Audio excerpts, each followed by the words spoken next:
привет, всем привет, все, кто подключается, здравствуйте, здравствуйте, подключайтесь, пожалуйста, больше людей.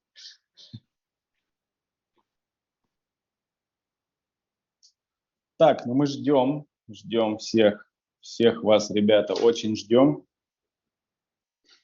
20 человек, включая нас.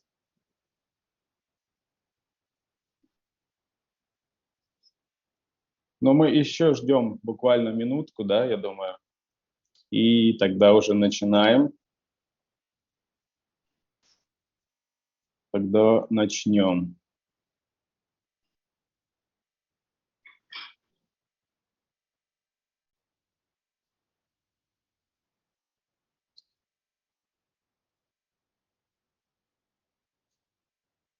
Ребят, кто откуда подключился? Можете в чат написать, кто откуда, из какого города, очень важно. Мы прям хотим изучить всю географию, поэтому смело пишите в чат, кто откуда. Как вообще меня слышно, ребят? Слышно всем? Пишите в чат, пишите в чат.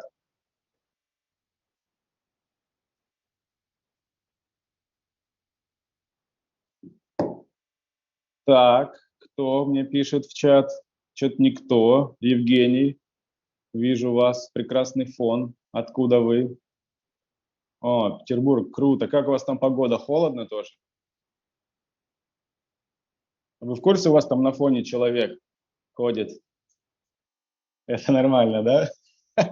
Окей, хорошо, супер, супер. Так, кто еще? Кто еще у нас здесь есть? Ребят, напишите, пожалуйста, как слышно, все ли понятно. Сейчас потихонечку буду вводить. Москва, добрый вечер. Как там у вас с погодкой? Потому что мы многие не в Москве, поэтому не знаем, что происходит.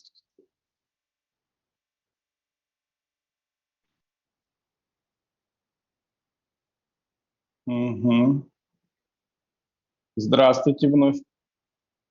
С погодой супер, отлично. Артем пишет.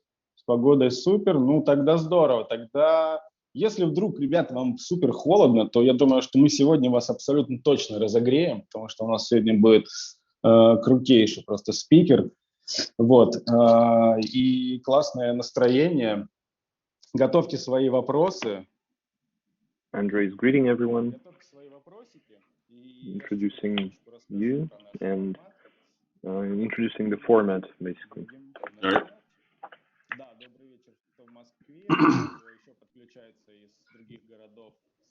Всем привет. Ребят, смотрите, сегодняшняя... Вообще, как бы всех с праздником, прежде всего. Сегодня же Татьянин день. Я думаю, что мы специально... Today is actually, in Russia, we celebrate the Students' Day. So, Andre congratulates everyone with this day. It's literally Students' Day? День студента. Поэтому, ребят, еще раз всем привет. Меня зовут... What's the origin of that? Well, hello, everyone. My name is Andre. Мэттью. У нас Мэттью уже вступил. Мэттью, подождите, пожалуйста, еще не ваш выход.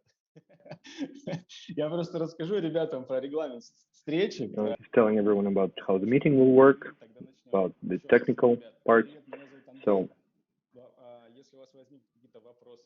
if there are any questions, he's inviting everyone to write the questions in the chat. He's a tutor of the film school. And today he's moderating the meeting with wonderful Мэттью Конен. So get ready with your questions. We'll get to them definitely a little bit later.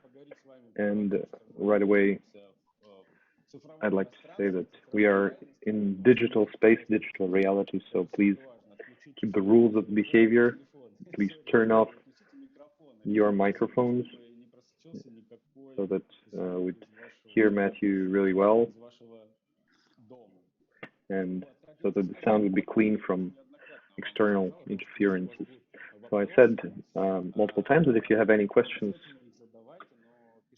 please ask them, write them to the chat, and at the end of the meeting we'll get to them too, if we'll get to it. So we'll have a very interesting discussion today.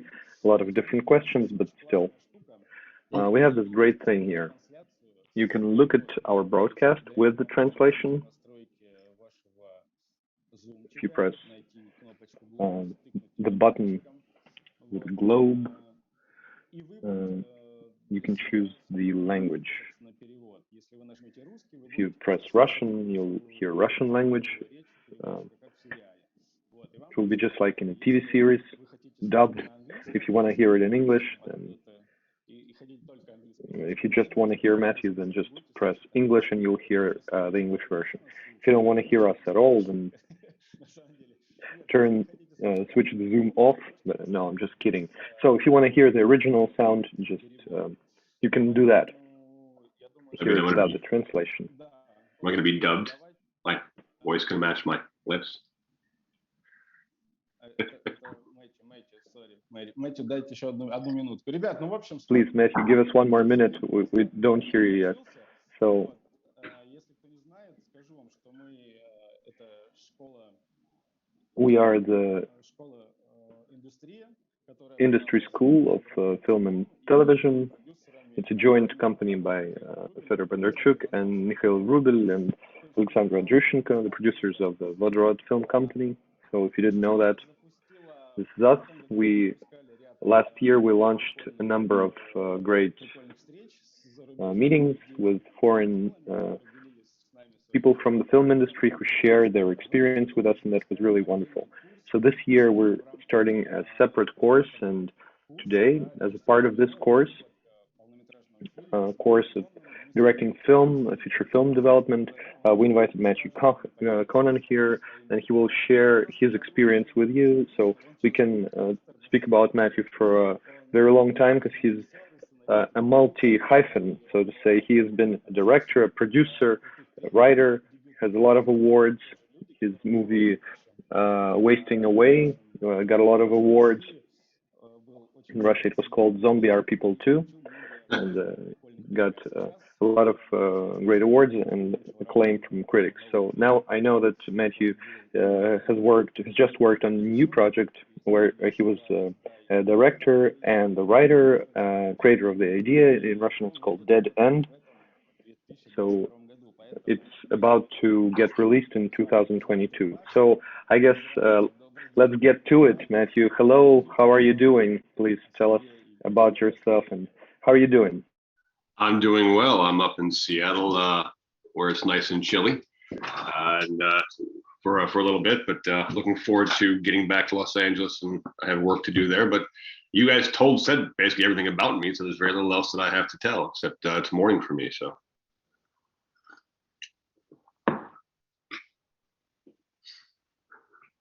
Окей, хорошо. Но если так, то у нас есть ряд вопросов. Okay, so we have a number of questions. Let's just start with a little, the simplest questions, as I think, probably, but still it's really important to my mind. So what are the major complications that a director should wait for when you start working for the first time in this difficult profession? I think it's difficult. Well, could you share it with us, please? Sure. The first thing is, most likely, it's rare that you would get onto a set and never have been on a set before. So you should probably have some sense of what it is. This is why you work in lower capacities. This is why you go to film school. This is why you do things that allow you to be on set in different capacities, so you see what the work is about. As far as directing goes, the challenges you're going to face are basically that they're everything. It's honestly, there's no challenge you won't face. There will be personnel problems. There will be vision issues. There will be schedule problems. You will have to be a father, a mother, a manager, a friend, yeller. You have to be all of the things that make a movie go forward, and it will depend significantly on the size of the movie, on the team you have around you, on what is the eventual goal of the movie, on how your leadership is. But at the end of the day, what you really are is two things. You are a storyteller and you are a leader. And those things must be paramount. If you are, part of what you have to understand about directing is that your job, in many ways, if you want to get used to it, is stand around and have people ask you 1,000 questions a day. Just question after question after question after question, because that's what directing is. It is 1,000 questions a day. What do you like, this cup or this cup? What color do you want the wall to be? Can I stand here or there? I don't like it here. Can I stand there? Why not? What's this? What lens do you want? How do you want to do this? And you have people around you, if they're good, who will help you with these questions. But you still have to be able to have decision making and be able to lead in a way that makes people understand what you're trying to do and that makes them want to follow you in some way, shape, or form. That's a lot of what directing is. The second part of it is storytelling, and that's something that we get into in the class significantly, which is that what we are as filmmakers is we are storytellers. We have to tell a story, whatever that is. And that includes both deciding what the story is and how we tell it. Those are two very important things. So.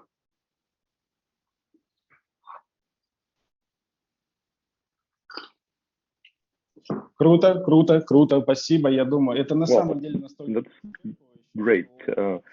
It's such an all-encompassing answer that basically it strikes out right away some of my questions I was about to ask.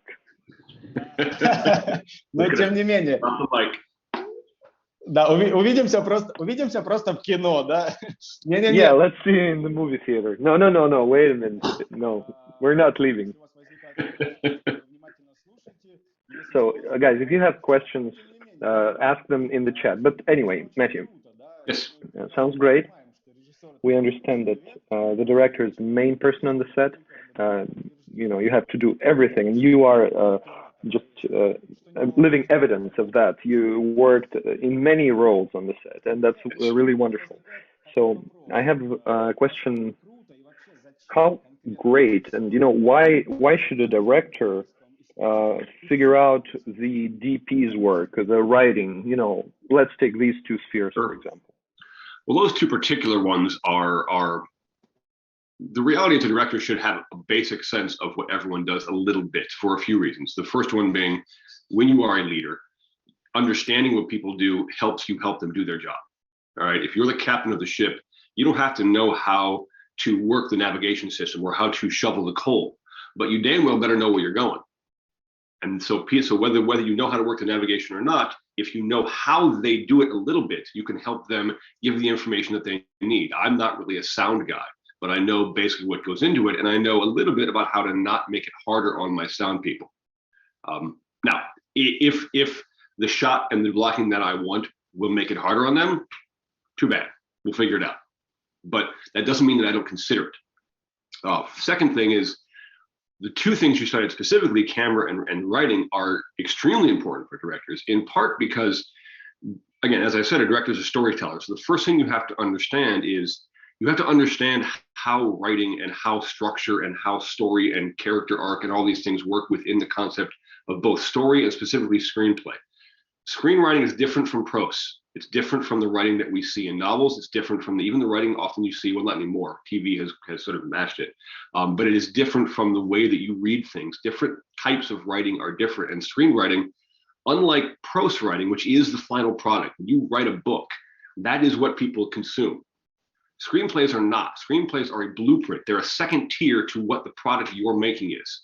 So you have to understand that in the same way that a contractor who builds houses can understand how to read a blueprint and how to make it better, how to make it work, and how the story lays out. Do you want to tell it linearly? Do you want to do it? Do you want to change the structure? Where does it flow? Where does it ebb? Where does it come and go? How does the dialogue work? Does the scene button nicely? What's the end of it? This is how we think about writing and how writers and directors have to work together. I write a lot of stuff on my own, but I've worked with others, but so a lot of directors don't write. And that doesn't mean that they don't understand story. It means that they have to learn how to work with a writer to say, this is working, this is not. Can we bring this up? Can we bring this down? Can we talk about the theme that now that we have the overall story, the theme that I want to hit is loneliness. I want to hit the theme of desperation, or whatever your goal is on that. How do we shift and tweak and push the story to bring those themes to the forefront, as opposed to simply having them in sort of deep background that people may or may not get? And you'd be surprised how much little bits and pieces do that. From there, it becomes a question of how with the camera, how you marry the visuals that tell that story. And this can be both a combination of cool shots, which everyone loves, or just the basics of how do I show what's important in the movie, right? Like if you get an insert shot of this cup, is it because this cup is important, or just because you want to cut away, because you want to save time? These are all things that people do, and a lot of times younger filmmakers will get cutaways of everything because they want to have more things to edit, and they'll miss what's important, which very often is the characters, is the storytelling. And a lot of that comes because it's difficult. Actors are hard to deal with. Cups are not. Супер, супер, супер. Как раз таки сейчас мы со студентами работаем. Мэттью, can you speak a little bit slower, please? Just a little bit. So during the course, we'll work with the students, and that's what we're talking about with our students, that it's really important to understand writing, to understand story, and to understand basically all aspects of, so that's kind of a must-have number of tools for us. So we love the way you're talking about the profession. Really, it's really inspiring. But is there a quality, a trait that can hinder the director's way? You know, if it can stop someone from becoming a director, what personal trait could that be in your understanding? I mean, being a jerk.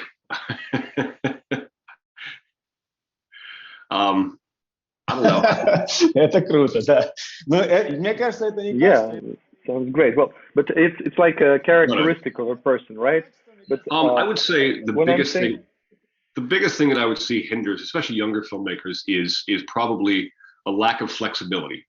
Whether that is ego or insecurity, where you're on set and you hear a good idea from somebody, but you reject it because it's not yours, and you think maybe I shouldn't listen to this. Maybe they're going to. Maybe this is going to.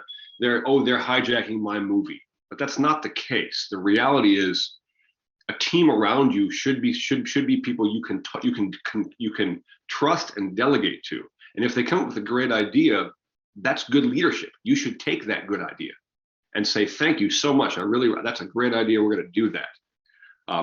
Now you hear stories about directors who scream all the time. And who are jackasses, and that's fine. That does happen sometimes. That's not most of those. The thing is, people like that, like, you know, shall I say, people like Michael Bay, who's a well-renowned jerk who yells at people all the time. It makes it hard for him to do other work. There is a small pool of people who will work with Michael Bay in terms of being good. Now again, part of that is because his movies are gigantic, so people want the big money. So okay. But at some point, when you're at a certain level, all the people those people who you're hiring have other choices, and they will take them if they don't want to work with you. So, going back to what I talked about with leadership, it's important to have a sense of how that is. But in terms of things that will hurt you really on set, I think it really is insecurity and a lack of ego, where you can't recognize what's good and be collaborative while still being direct and being decisive.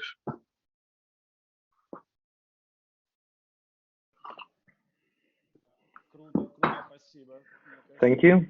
That's great. I think that's really important to understand from the very beginning. You know, before you even go to a film school, it's important to understand that you're not just going to get a profession, a craft. You're going through a psychological school in a way. So the next question I'd like to ask.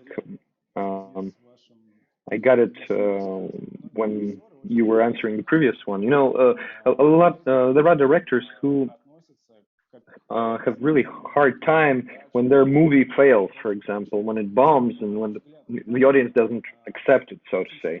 So in your sense, should we look at it? Should we pay attention to it? What is a director to do? You know, if you're spending like 2 years of your life to make a movie and it just bombs, so what do you do next after that? Well, first thing is, there's an old adage in Hollywood that get the next job before the first one ends. So that way, if it bombs, you already have the next job. Это очень круто, да. Wow, that's a really cool idea. Yeah, but beyond that, sounds like a plan, you know. It is though. That's kind of what agent's job is to get you the next job as best you can before the first job, the job you're currently on, ends, and it also behooves you to do that, because when you're on a movie, when you're currently making one, as far as everyone knows, it's amazing. So.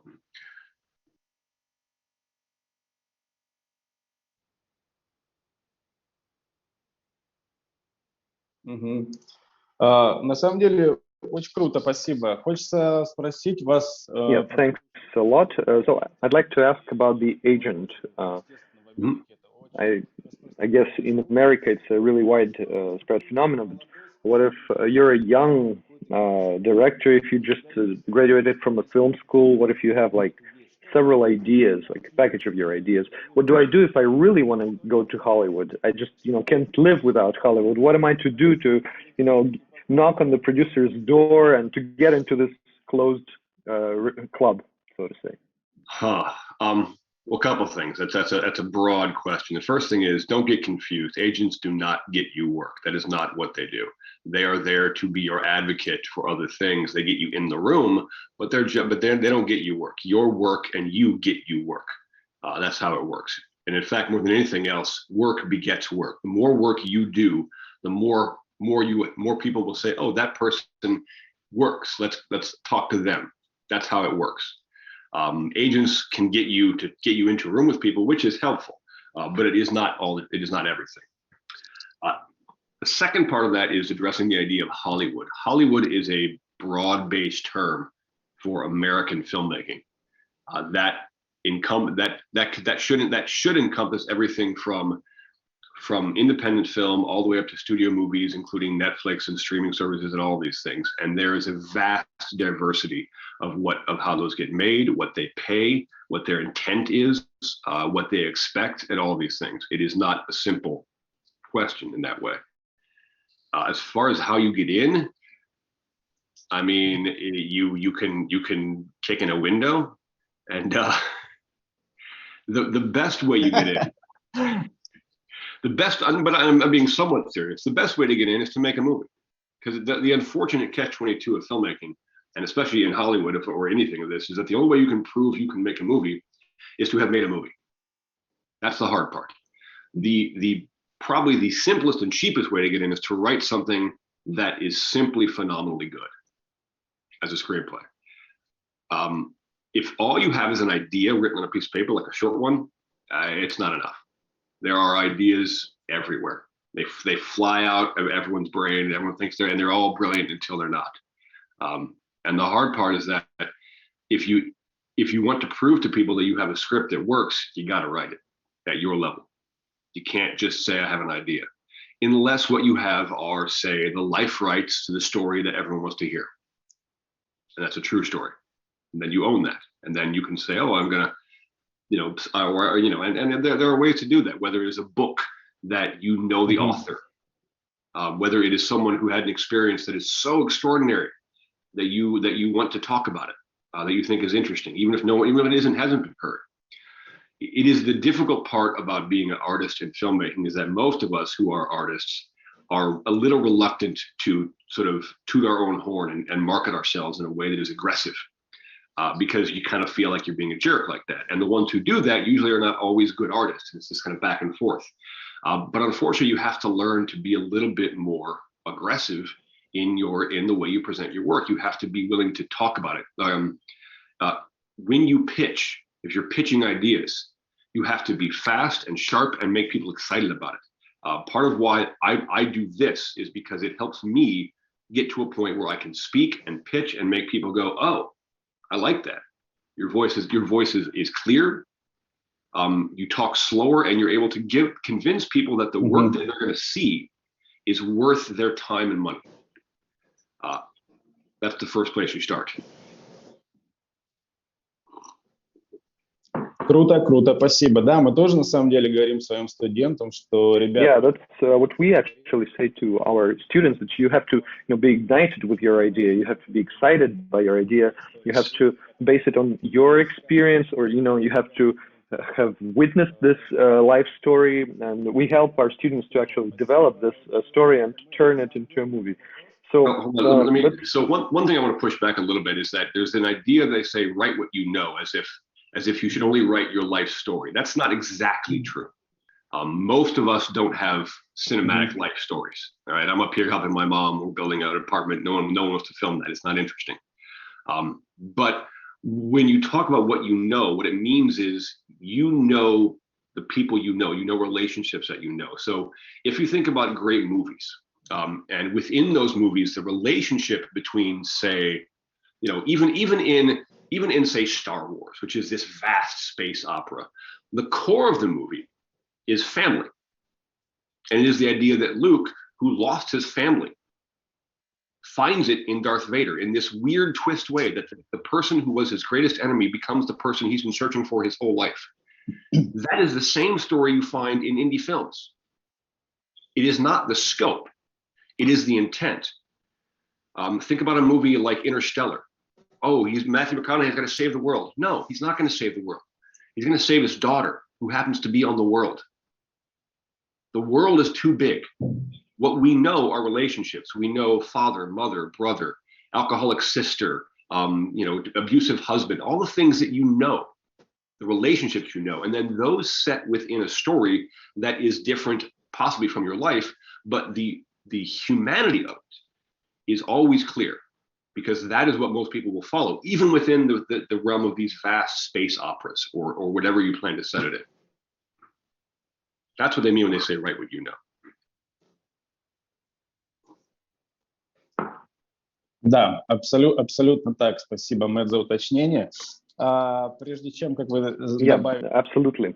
Thank you very much. Before you added that, and thank you for doing that, actually, I had a question that, a lot of filmmakers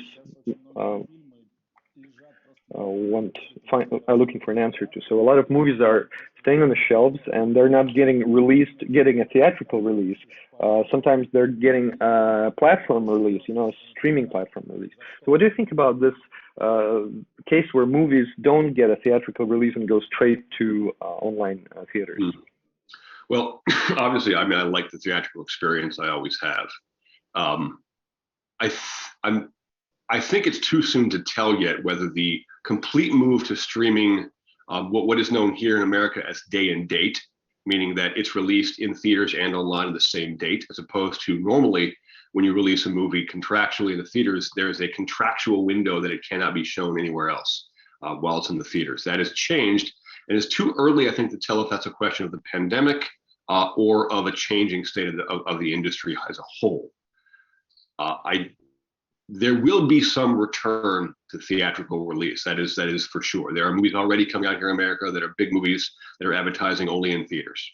However, the streaming services, whether this will continue in whole or part, the streaming services themselves are all doing original content, which is great for us as filmmakers because there are so many more outlets. Think about it. It used to be 15 years ago, 10 years ago, you had to make a movie with the studios to get any, or a great independent film to get any kind of viable release. Now that could be with a streaming service. And if we look at the independent film world, there was a time in between the small movie world, the $5 to $10 million movie range. That was great in the 1990s, and then it kind of dropped off in the 2000s. It kind of went nowhere, and it was kind of dead for a while. The streaming services has begun to bring those back. So the kind of movies that we used to be able to make, the smart, the movies in the realm of Finding Forrester, or movies that are interesting but aren't giant, that are good but are only in like a $10 million movie. Those had gone away and they're coming back a bit. Streaming services have given us a bit more flexibility, and in many ways, because if you look at Netflix is specifically trying to reach into different countries. I've been doing some shoots in Canada recently, and a lot of what they're saying is that doing shoots that are homegrown in Canada can be a little easier to get into Netflix because they're actively seeking local content for Netflix Canada. So it's easier to get into Netflix Canada and then make your way into the broader Netflix. Same thing. I don't know what Netflix's reach in Russia is, but the idea of local streaming services wanting to stream local movies is a thing. And so it allows you more places to put your movie. Now, that also means there's more competition, but if you're afraid of competition, you are in the wrong business. So it comes down to the idea that we have more outlets for our movies, but it also means we have to be a bit more aggressive in marketing them and getting them done, because when you have so many more places to go, it also comes down to, well, who's going to watch it? The good news about streaming services, though, is they don't necessarily care if your movie makes huge numbers of people. All they want, because again, don't forget, it's not, movies in the theater make their money only by the number of people who go. That's it. So if it needs to make $50 million, then it needs 5 million people to go to it. Whereas a streaming service doesn't care so much. Netflix gets $13 from every person who joins, monthly. And how many of you have streaming services that you pay for that you haven't looked at in a while? Probably most of us. Which means all they want from your movie is to be interesting and different enough to make, say, 20,000 people. And then they get $13 every month from 20,000 people, and that makes their money back. And mostly those people will not go. So that's what they want. That's why they want your local movie more than they want a smaller independent movie, because they want more Russians to sign up for Netflix than currently do. And so it's a slightly different paradigm.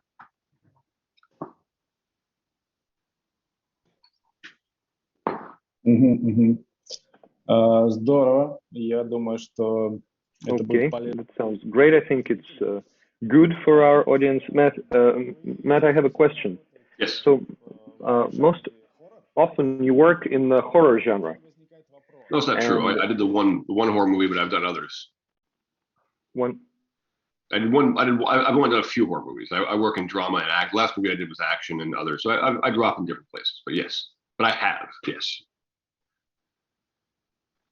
Но вопрос про жанр и концепцию. На ваш взгляд, the question about the genre and the concept.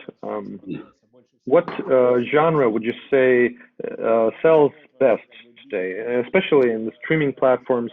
So where should we focus? Where should we focus our efforts, so to say? And Matthew, could you please speak a little bit slower, because sometimes sure. Sorry, I do tend to get into that.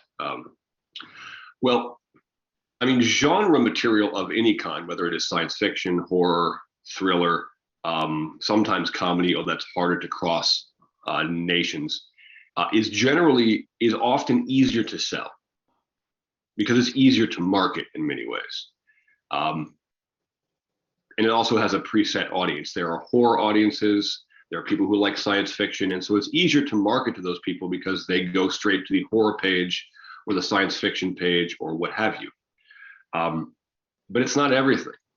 I would say the hardest part of this question is that the answer is yes, you should think about horror or science fiction or thriller. But if those are things you don't like, you shouldn't, because you can't make a good movie that you don't like. You just can't. So if there's something about if there's a science fiction movie you want to make, do it. Find a way to do it. If it's too big, find a way to pare it down. Find a way to make it less.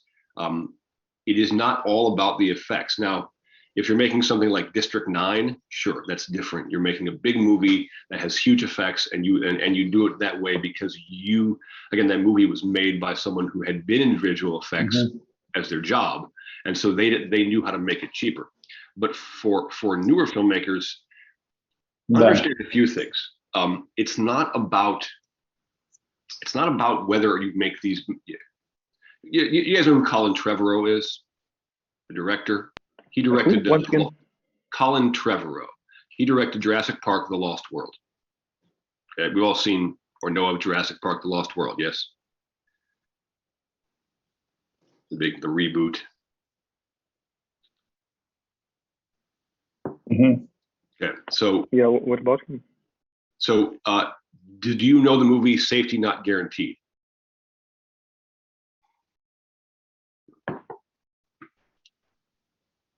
Но мы не поймем, видели наши зрители? No, we don't know. Maybe some of the audience saw it, but what about it? Yes, that was Colin Trevorrow's first movie. Before that, it was a small $1 million kind of quirky indie drama with one little science fiction thing at the end. It wasn't really, it wasn't a big blast out thing. And the reason why he was hired for Jurassic World is because of the tone and the storytelling of that movie. They don't need you to be good at making dinosaurs. They got people who can make dinosaurs. They have the best dinosaur making people in the world. What they want is people who can do performance and story and work with actors and do tone and make it an interesting story in its own right. And you can do that on a smaller scale and make a compelling movie that is just has an idea of science fiction. That is different and quirky, but that shows good performances and that gives storytelling and makes them go, oh, this person can tell a good story. And then they will, and then that will draw attention to you. The first thing you need is good work.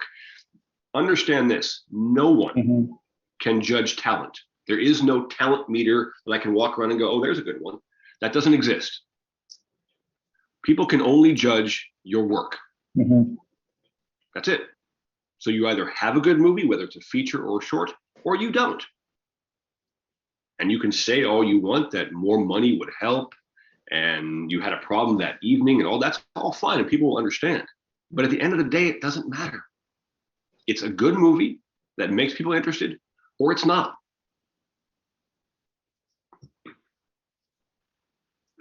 Круто, круто. Ребят, мне кажется, что это в ту же самую копилку о том, что режиссер — это действительно человек-оркестр, который... Great. I think it also proves the point about the director has to understand how the camera works, how writing works, all aspects of film work, you know, and understand also the budgeting in a way, because you have to understand how much money you're going to need to shoot the story that you're about to shoot.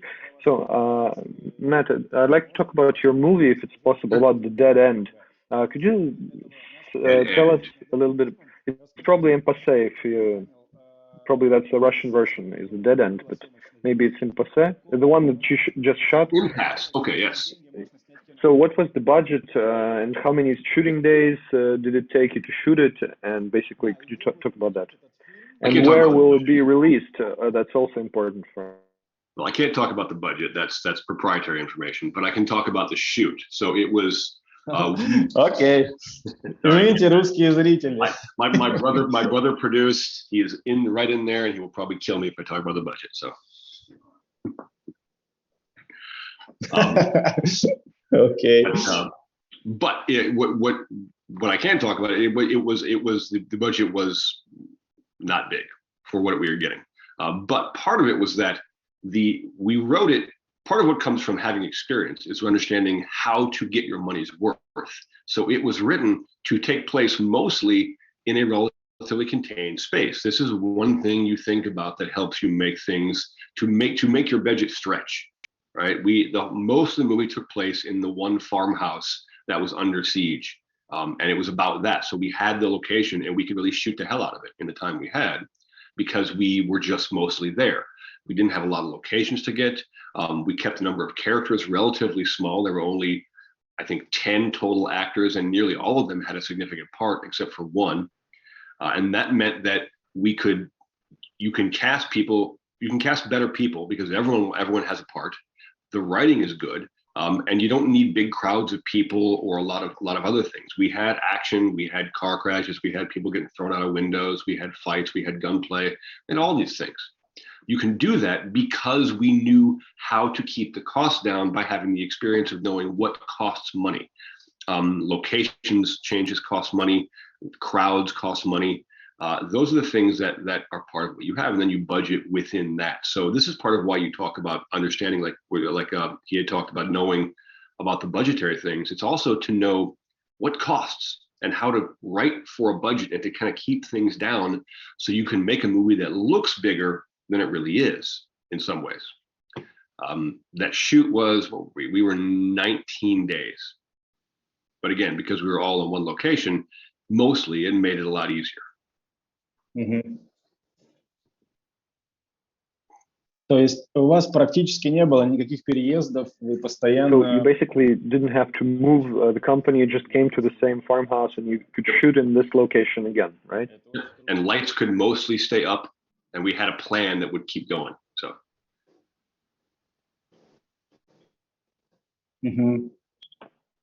Ну да, это действительно очень крутая оптимизация. Скажите, yeah, that's пожалуйста. Great optimization.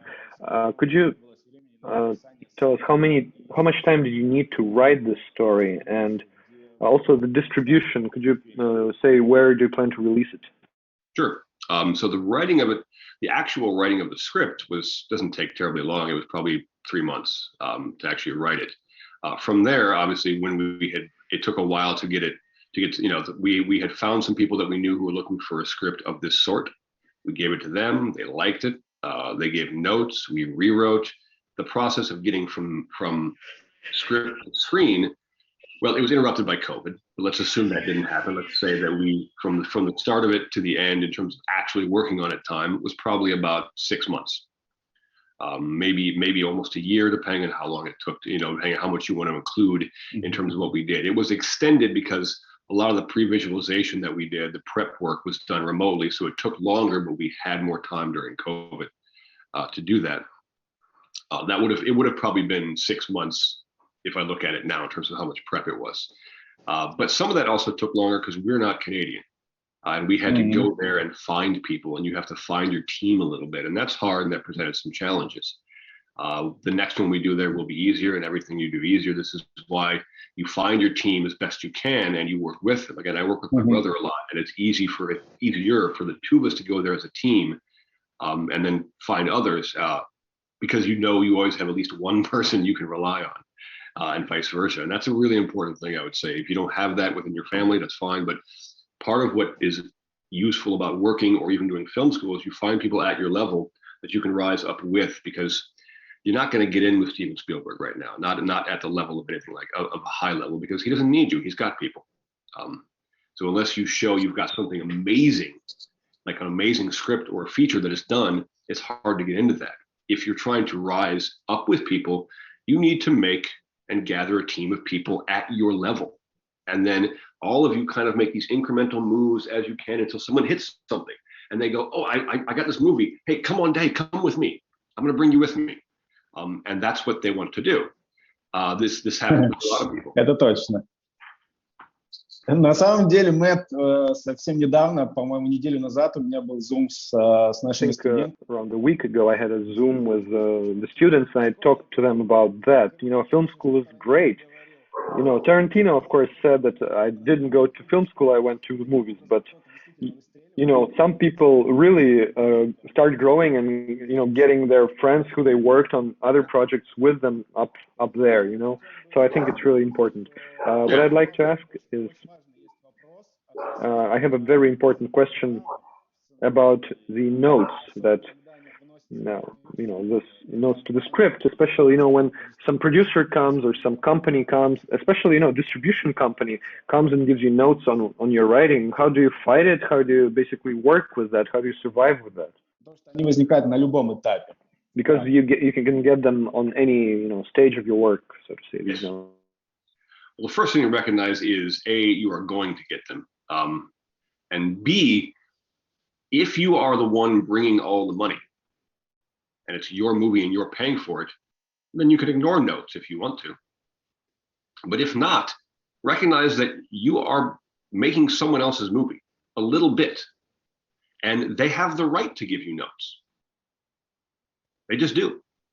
And if you're making a studio movie, they absolutely do. If they're making a $200 million Marvel movie, you're goddamn right they're going to give you notes. And if you can't take the notes, you got to probably step down.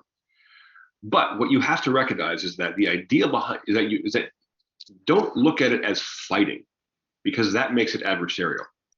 It is more that you are all trying to make a movie, and your job is to make sure that everyone knows that this is the right way to go. And they want to go this way. You have to say to them, you have to give them reasons why. No, this way is better. Let me tell you why. And if you can't do that, if you can't push back on notes in a way that makes sense, where you explain to them why it's better, then maybe you haven't done it right. Maybe you haven't thought it through. Maybe you're wrong for what's best for the movie. I can tell you a story, because the woman who edited my last movie, she also edits for Ryan Coogler a lot, and she edited Creed. And there was a discussion in that movie with the studio about whether, and if you haven't seen it yet, I'm going to spoil the ending. Tough. It's been out for a while. So the end of that movie, they were trying to decide whether he should lose the fight or win the fight. Ryan Coogler really, really, really wanted him to lose the fight, much like Rocky did in the first Rocky. The studio said, no, he should win.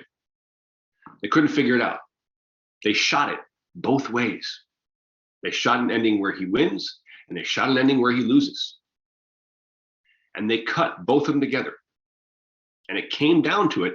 At the end of the day, Sylvester Stallone walked in the editing suite, locked the door, and said, convince me why he should lose, or I'm going to go tell the studio he should win. And they had to spend hours convincing him from a story and character perspective why it was better to have him lose. So that's what you have to do. You have to recognize that your job addressing notes is not to throw them out and beat them down. It's to listen to them. And if they are good, take them. If they are not, describe why. But you have to understand what is important about your story. I just had a script that I'm talking to people about, and it's set in Los Angeles, and they're saying, oh, we would like to try to make it somewhere else. Does it matter if we go to Georgia? No, I don't, because Los Angeles for this story is not an important part of it. There are parts that are important that I would push back on, but small things or things that are not necessarily an important part of the story, you don't have to push back on it. There's no reason to. Know what's important in your story. Know what you cannot let go of, and defend that. But don't defend everything if it isn't that big a deal, because then you lose the broader picture. If someone wants a character to be a different race, and it doesn't matter if they want the color, if they want to set it in a different place and it doesn't really matter, okay, what's the problem with that? It's about recognizing what is a good note and what is a necessary note. Круто. Да, безусловно, ребят, просто нужно четко разбираться в своей истории и Yeah, so we need to really figure out what's important in your story and just protect the story, protect the storytelling. So Matthew, thank you very much for answering. I have a maybe money related question, but it comes from a lot of our audience, but I'm also interested. How much could a director make by shooting a movie? And if you could just answer this, could you tell us? Yeah, the answer is unfortunately unsatisfying. It varies from 0 to 5 million. I mean, it depends on the size of the movie. I mean, so if you are making a movie that is part of what we call the Directors Guild of America, in the United States, the union representing directors is the DGA, and they have a minimum basic agreement. And on budgets over $11 million, the minimum basic is $20,000 a week for directors. But that's top tier. Below that, it goes in half, maybe $10,000 a week. Mm-hmm. Below that, it can be less. And if you're making an indie film, you have to ask yourself a question, which is, if this is your first movie and you're really, really, really, really interested in how it turns out and you want it to be good, you got to ask yourself a question. Is the $50,000 they're going to pay you better in your pocket or on the screen for that first one?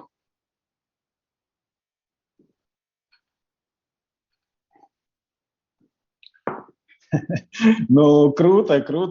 Тут на самом деле добавить нечего. Это очень... Well, yeah, I got nothing to add to that. And it's a real life answer. It's, maybe I'd like some more details, but the answer is really great. So I have a really important question about the inspiration. All writers, all filmmakers get inspired by something. So what inspires you? Oh God. It's changed over the years. You get inspired sometimes you get inspired by locations, by a space. Sometimes you get inspired by a song. You get inspired by, and then something comes into your mind. Bigger concepts used to appeal to me. As I got older and, shall I say, better, I realized that what inspires me more are humanity, is the people within, is the human connections between them and how those get twisted and how those interact and how people live their lives in situations that are difficult, and how those impact them. And those are the things that inspire me. And then just something that is hard to, that something that surprises you. Because that's the thing. A lot of things are unsurprising at some point. When you do enough movies and write, you see enough things and you write, I can look at a movie and go, I kind of know where that's going to go, and I know where that's going to be. And it doesn't surprise me as much. One of the reasons we all like live sports is because it's drama incarnate, right? You don't know who's going to win. You think you do. You know who's probably better, but you don't. We love it when the people who you don't expect to win. The underdog. That's a story that everyone loves. Why? Because you didn't realize it was going to happen. It's the unexpected. So those are kind of the things that really inspire me is what is unexpected? What is a way that we see something and you go, oh, that's not what I thought it was going to be. And it goes a different direction. Those are, again, that has changed a bit over the years too. Здорово, Мэтт, прежде чем мы поговорим про ваш курс, хотелось бы задать... Before we talk about the workshop, so you mentioned that the director has to have a number of ideas at any given moment. And now you finished the impasse, so could you say us a couple of words about what you're working on now? Well, right now I'm working as a DP for a couple of movies, just to kind of not have to, because we're busy writing a few things. My brother and I have a couple of westerns that the same Canadian company wanted to do that are being. We have to think about how we're going to do those. Yeah, that's always interesting. And then we're working on some television shows that are. One of them is sort of science fiction-y. The other one is about boxing. So, but all of them have within them just the idea of the interaction of people and how and the struggle that comes between people and in those moments, and what is the broad sort of goal of them. So in some ways they're all very similar. It's just the setting is different. Yeah. Круто, Мэтт. Но хочется задать вам вопрос, а точнее даже выслушать, если вы можете рассказать вкратце. Matt, I'd also like to ask a question about the program of the workshop. So could you tell us, what's waiting for the students in that program? So please share this with us. So the program was designed really to sort of talk about, in many ways, the prep you would do getting into a feature. And the idea behind it is, what do you have to do to have a feature script and sort of do your directing work? This isn't about producing. It's not about getting it made. Film school, I think, could be you could do three different things in terms of doing a film school. You could do how to get a movie made, how to make a movie, and what to do with it when it's done. Those are all three different things, three different big parts of it. This one's going to be about how to make the movie, what to do once you have a movie and how to get to it. Now, the benefit of that is that sometimes the prep work that you do as a director is also part of what helps you get the movie and get it made, because it might not be enough to have a script. When you go to financiers, they may go, some of them don't want to read. I mean, realize reading a script is 120 pages of work that a lot of people don't get. So oftentimes what you have to have are a lookbook or a presentation or a take on it that you can tell people, what is this movie about? And what do if I put $1 million into it, what is your vision for? What can we expect? So a lot of it comes down to understanding how to develop story, how to make changes in that story, what direction you want to go, themes you would want to work with, the idea of a color palette, a lookbook, the things that are the prep work before we actually direct. So part of what we do is that there's in the United States here, there's something called the blacklist, which is every year there are a lot of professional scripts that go out into the industry, and there are tons of them. At the end of the year, this group called the blacklist polls all of the major creative executives in big companies and says, hey, what are the 5 best scripts you have read that have not been made? And then they put those together and say, fine, the top 30 or 40 or 50 go on the blacklist, which are the best unproduced scripts that year from Hollywood. Some of them get produced later on, some of them don't. What they mainly are is a showcase for writers. But those go online the next year, and people can read them anywhere you want. And what I've done is I put those into a Google Drive from last year, and the students can pull a script from one of those, and we're going to work with that. I don't want you to work with your own script. I want you to work with a professional script that's been written that you've never seen, not a produced script. Because I don't want you to, because the idea of what direction you would take it, if it's, say, Saving Private Ryan, well, you're probably going to do what Spielberg did because it was pretty good. So don't do that. It is, how do you take a script that is not yours, but that has not been made, and be able to say, what is the way that I would do this? What would I do with this script? How would I make it? What is my vision for it? And then from there, it is some also broader based questions of directing, because I know that the class has probably varying levels of experience. And, for those of you who have more experience, some things may be remedial for those, but obviously there will be new information that goes within. So a lot of it is about developing a script, thinking about story, breaking down scenes so you know what the beats are going to be, and then thinking about things like transitions and tone and theme and story, and creating a lookbook and a presentation that allows you to say, this movie is here's a script, here's what I would do with it, here's how it would be, here's my thought on the way this movie should be made, and what you can expect with this script and me at the helm of the movie.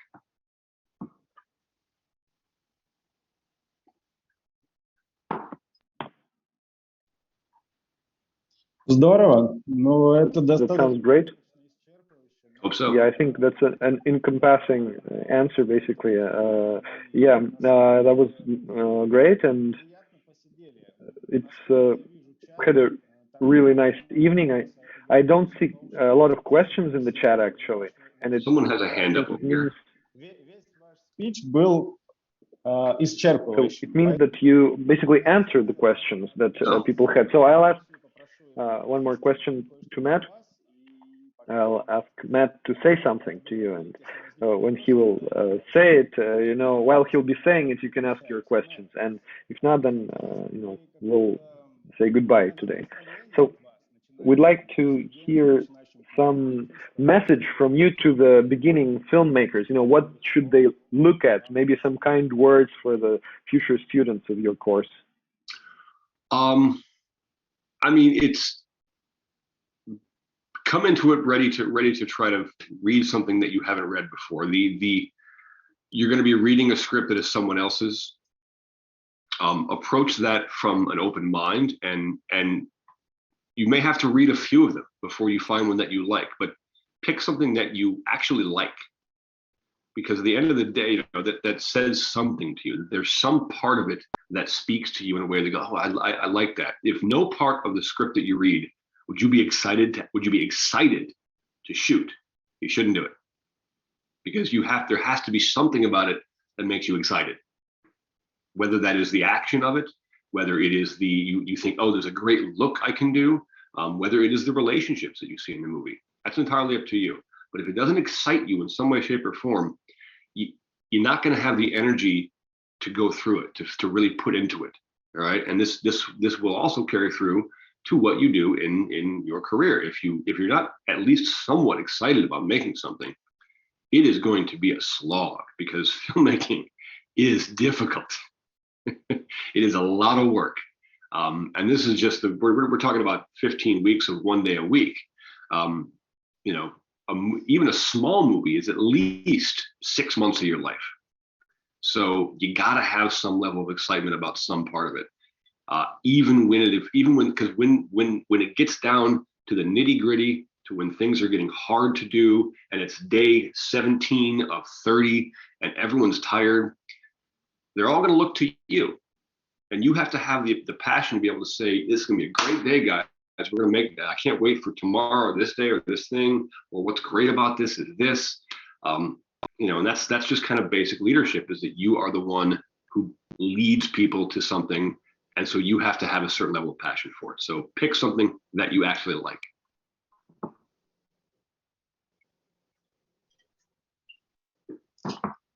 Спасибо, Мэтт. Пока вы говорили. Thank you, Matt. And while you were answering and inspiring us, basically, We got 3 questions in the chat, so let's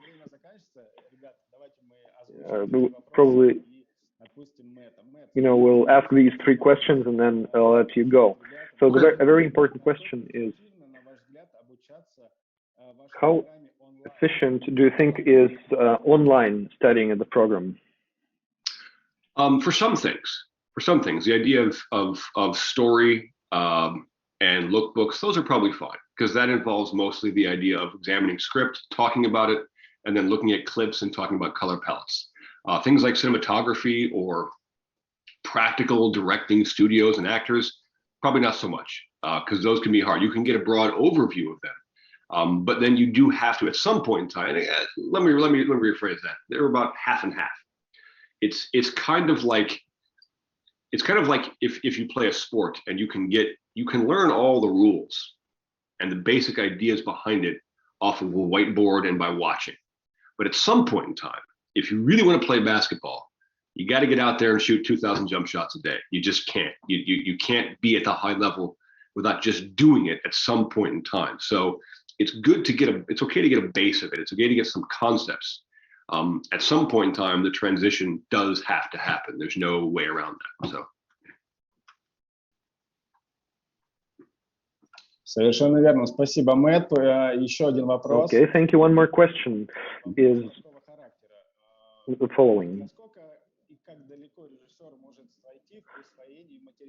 How far do you think a director can go in making the material, the script, his own, if the screenwriter wants it to go his way? Like, do we have the right to basically instill our own vision in our work?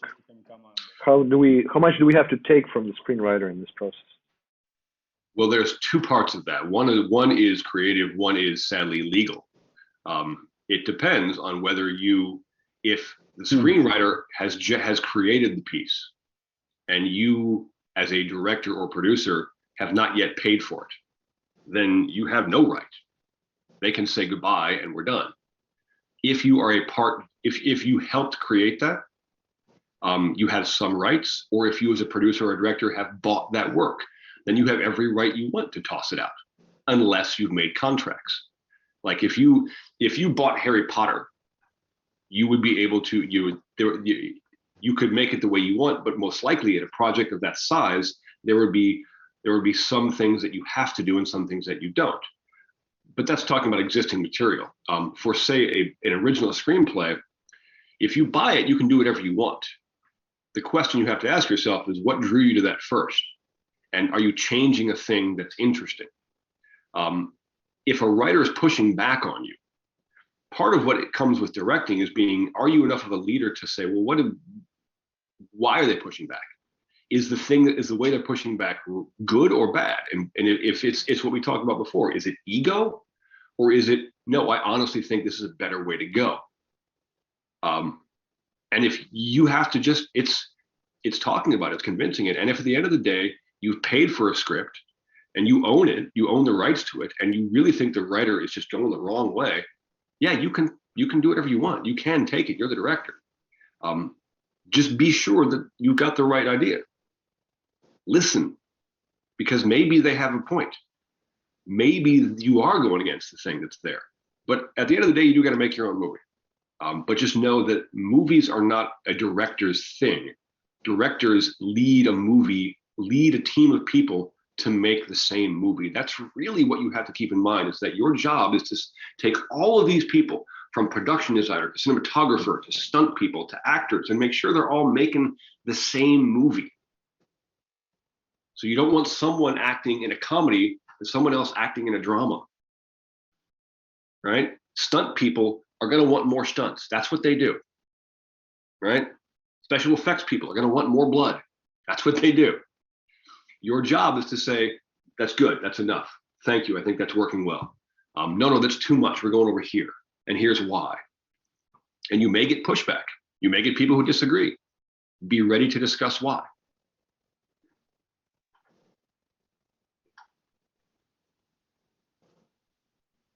Спасибо, Мэтт. Остался последний вопрос на засыпочку. Thank you, Matt. And one more last question, and I guess we'll let you go. So an interesting question.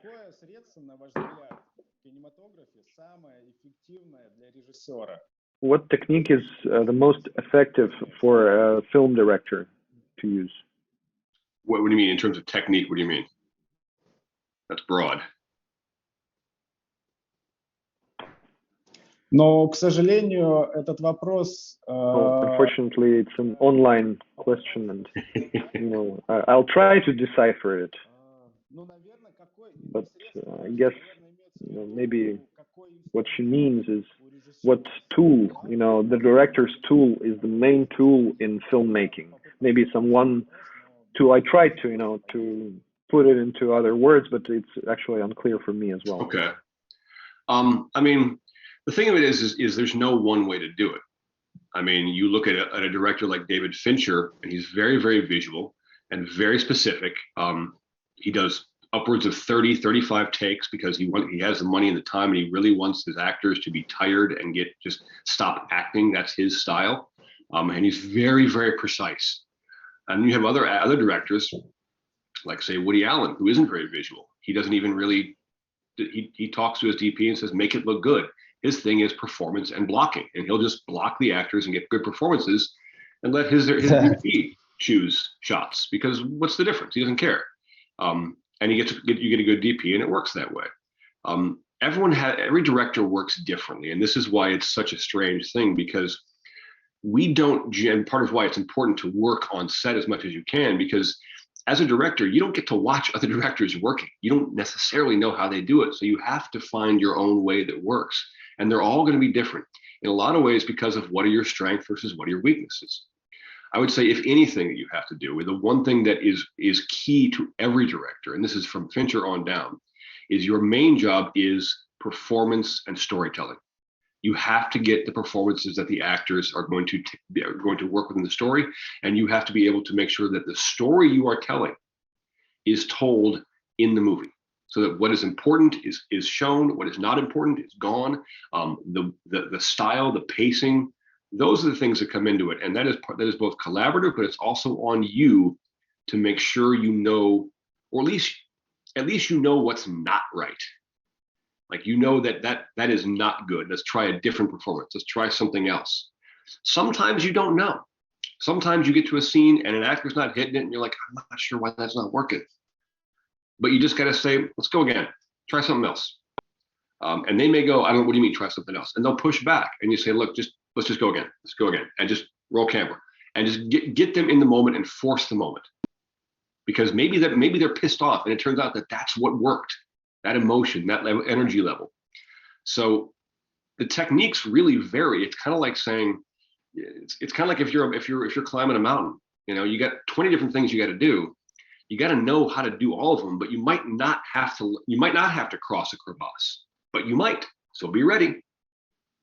But on one way or the other, whether you go around or up or through or fly, you got to get to the top of the mountain, and that's your job, by hook or by crook, as we say.